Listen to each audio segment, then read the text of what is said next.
There's a lot to talk about in the legal world and how it intersects with the music business. So we're going to try to break down a lot and demystify the legal world, because at the end of the day, it's really governed by an agreement, which is a meeting of the minds. The contract reflects the meeting of the minds. So if you don't understand the contract, then theoretically speaking, it's impossible for a contract to actually exist.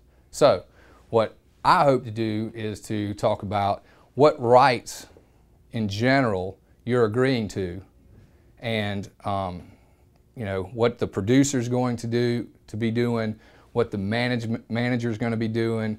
We're going to have another very talented manager there. Mr. Williams will be talking about what his role. But the management agreement, for example, you take that and you say, all right, well, he's going to counsel you. He's going to agree to help negotiate deals, maybe find lawyers like me to get involved when necessary, to get you a record deal, to help work with an agent to book your deals. And what is he going to get for that? Well, usually it's a percentage of revenue. And where does that come from? And then that leads us into copyrights, your performance agreements, and you get touring, merchandising fees. So all these different revenue streams in the industry, essentially we'll highlight all of those. And then we'll talk about which sort of players you're going to need and what part they're going to do and how they're going to get compensated for that. I spend a lot of time when I get to meet with a client, and I'll use a whiteboard a lot of times. And so I'll sort of give an overview of the revenue streams, because that's the most important thing, is where's the money? If you can follow the dollars, then you can understand this business.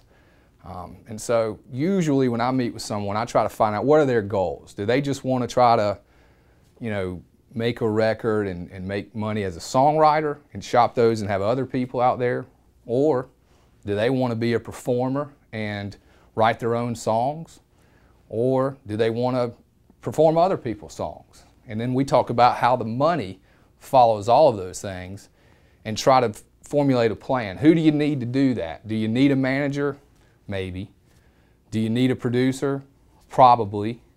Do you need a studio? Well, probably. So we just try to figure out who it is that we're dealing with, at what level are they, because some people start at the very ground floor, and that's okay. We've all been there. In my world, I got really interested in this because I was a performer and a songwriter, and was wondering, how do you get to the next level in anything, sports, music? So that took me on a journey, and at some point I recognized that the dollars, if you could follow the dollars, and that's what I think you've got to keep in mind. And how does the publishing work, and who's paying these monies, and how is it kept up with? So all of those things, I try to give you a 30,000-foot view of things, and then that view becomes more specific depending on what type of agreement that you're entering. And of course, you've heard a lot of talk about the 360 deal. That's because it talks about all the dollars. The cause that this competition workshop is supporting is unbelievable.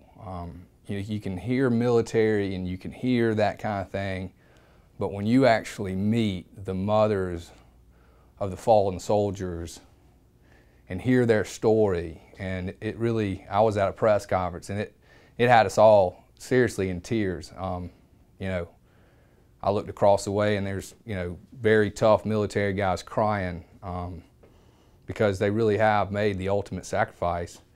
This is not something that we're just talking about. This is something that we're living, and so to support these women, they were extremely happy that this was being done, that the Nashville Connection was being put on. Not so much as this is great for Greenville and the community, which it is, to help people and get all this information to you, but because people actually cared and were recognizing their sacrifice. And I think that recognition really means a lot to them. They were very thankful of me, and I've done very little. And I was extremely humbled by meeting them, and so the cause is unbelievable. It is extremely important and worthy, and there's really, words can't express it.